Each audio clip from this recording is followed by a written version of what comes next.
Hey everybody, what's going on? I love that you're back for more evaluating expressions.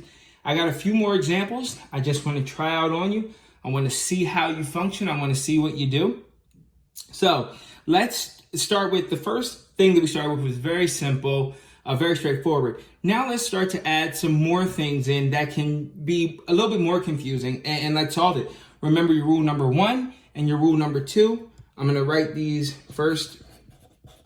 Evaluating expressions.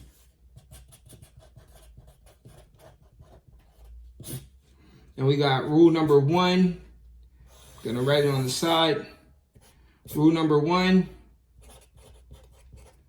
Substitute, or I think last time I put input, substitute values with parentheses. And rule number 2. Reverse tree. Okay, just so that we can show thought. If you are a little bit shaky on what those mean, go back to the first video. All right, so now let's check out another example. Let's say I want to evaluate x, y, z plus y to the second power for if, and I'm going to use a semicolon here again because it expresses a different point. That's not a j, that's a semicolon. Let's say x equals 3, y equals, let's say -2, and z equals 7. Okay? Now, it's very confusing because that z and that 2 can look alike. So we need to make sure that when we input, we do a lot of substituting the values with parentheses so that we can make sure also that we remember that we did do that part, that we did substitute that value.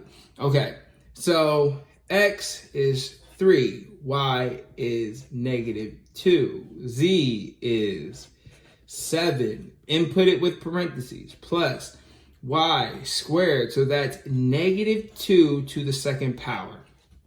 Okay, so just a really quick on exponents, we'll talk about that in a second, but let's look at the order of operations. We didn't write that down last time. Why not write it down this time? So PEMDAS, PEMDAS, or parentheses, exponents, multiplication, division, addition, and subtraction. So what do we do first here? Yeah, we have parentheses, but there's nothing inside those parentheses. We don't need to do anything with those. We do have an exponent. So -2 is being raised to the second power. So if I just push this over here to the side real quick to show you what that evaluation would look like, that would be -2 to the second power. So that's meaning it's being multiplied twice. So -2 times -2. Reverse tree format. So let's make sure to underline it. -2 times -2 is +4. Bring everything else down. Yeah, I know it's a little bit weird and I know it's some extra work, but it allows me to see your thinking. It's what I'm going to be expecting when I look at your notes, when I look at your work. This is what I expect to see. So then we have multiplication and addition is the only thing we have left. So let's do multiplication first. Let's start from left to right. So multiplication here. 3 times -2 is what? -6. Good. -6. Bring everything else down. That 7 is still in parentheses. We didn't touch that yet. We didn't do any work with that yet. That -6 is on the outside of that, meaning it's being multiplied. We're still good. Those parentheses, that rule number 1 still holds true. Then let's go down. Now we have multiplication and addition left. What do we do first? Multiplication. That's right. So that's -42 plus 4. Remember, underline the thing that you're working on. Bring everything else down. Then we get to this point, -42 plus 4. Underline it. Put that in your mind. Get used to that concept. Underline, underline, underline. Get that in your mind. Get used to it. And then we find out our solution is -38. My suggestion would be that you stop the video once you see what the problem is. Once you see what the problem is, stop the video. Try to solve it, especially for this next one. I want you to stop the video after you see what the problem is. I want you to try to solve it for yourself. All right. So let's have some fun with division. Let's say that we're going to have x to the third power plus 1 divided by y squared when x equals, we'll say 3. and that'll be fun. And y equals, we'll say, I don't know, give me a good number. Who's got a good number? Who's got a good number? I need a good number. Let's say 2. All right. No, 2 is a fun number. Don't judge. All right. So here we go.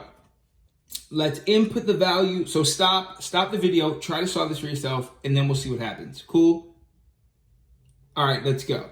So let's input the values in. X is 3. So that means I'm going to put that in parentheses. X to the 3rd power. Let me make sure you guys can still see. Good. X to the 3rd power. I'm going to plus 1 over y to the 2nd power. Y is 2 to the 2nd power. So remember, this is being multiplied by itself 3 times. This is being multiplied by itself 2 times. That's what those exponents mean. Now, the tree format kind of looks funny in this one, so that's why I'm glad we went through it. So the tree format now kind of spreads this way. And it's called the tree format because it looks like an upside down Christmas tree. When you look at it, when you look at this one, the tree format's a little bit different here because we have the division. So we actually go sideways with this tree. So, I'll do a little arrow. I'll say what I'm going to solve first. First, what are we dealing with? Parentheses. Nothing inside the parentheses. Nothing inside the parentheses to solve, so we can move to exponents. And we have a few. So let's start with the one on top. Why not? Let's start here. So we got 3 to the 3rd power. 3 to the 3rd power equals, that's right, 27. I'm trying to give you guys space to do that because remember, this would be 3 times 3 times 3. Yes, you can use that little dot multiplication as well. That's another way to multiply. And then we bring everything else over. I don't want you guys just one step at a time. Then let's move over again. We have another exponent down bottom. So this is 2 to the 2nd power. So it's 2 times 2, which means that, yep, you know what it is. It's 4. We're going to bring everything else over. Yeah, I know 27 plus 1 is 28, but so what? We're going to bring it over because we got time. Why not? Then I want you to, then what do we focus on now? Multiplication, division. We got division before we have addition. We have division there and addition there. But there's a little something what happens when you have these kind of problems. It's essentially parentheses that kind of exist that you can't see. Meaning you can't do this division before you do this addition. You need to know what this number is before you can divide these numbers. Like actually go and try. If you divided here, what would you divide by? Would you divide by the 27? Would you divide by the 1? No. So it's best to do, in these cases, in these instances, it's best to get that addition done first. So let's do that. Okay, so we're going to do 27 plus 1. Let's bring it over.